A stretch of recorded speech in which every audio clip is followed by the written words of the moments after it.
Tulong-tulong ang mga magulang at guro mula sa isang paaralan sa Macabebe, Pampanga. Ito'y para pansamantalang bigyang solusyon ang ilang taon ng problema nila sa baha na nakakaapekto sa pag-aaral ng mga kabataan. Ang detalye sa report ni Isaiah Mirafuentes. Back to school na ang mga estudyante sa San Gabriel Elementary School sa Macabebe, Pampanga.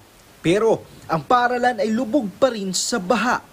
Hindi tuloy magamit ang mga classroom dahil hindi humupa ang tubig baha. Si Esperanza na dating estudyante ng paaralan, isa ng guro sa kalapit na paaralan. Labis ang panghinayang sa sinapit ng kanyang naging pangalawang tahanan. Dati isa to sa pinakamagandang paaralan po sa dito po sa town namin, ang San Gabriel Elementary School. So every time na yon pagbabagyo na ganyan, so automatic hindi rin po siya nagiging functional as evacuation center kasi nga mataas din po yung baha talaga. Araw-araw niyang nakikita ang ganitong sitwasyon dahil sa tabi lang ng eskwelahan siya nakatira. Ang grade 9 student na si Sofia, dito na pinag-aral ng kanyang magulang. Ito lang kasi ang malapit na school sa kanilang lugar. Inabutan pa namin si Sofia na namimingwit ng isda. Nandun yung pangamba or nag-aalala kapag po nagtatag-ulan na po or palagi pong umuulan dahil yung pagbaha po umaabot po hanggang kwarto po.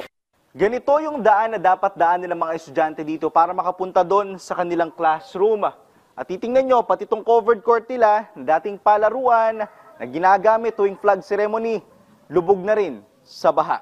Mahigit sa 4 na taon na itong kalbaryo sa San Gabriel Elementary School. Yung disenyo ng classroom, kitang-kita pa, may blackboard, yung mga gamit ng estudyante, pero yung loob sobrang dilim at lalim ng tubig, may mga patay pang isda. Kapag mataas ang tubig, module o online class ang mga estudyante. Isa sa mga solusyon ng paaralan ang paglalagay ng sementadong pathway na pinagtulong-tulungan ng Parents-Teacher Association ng San Gabriel Elementary School.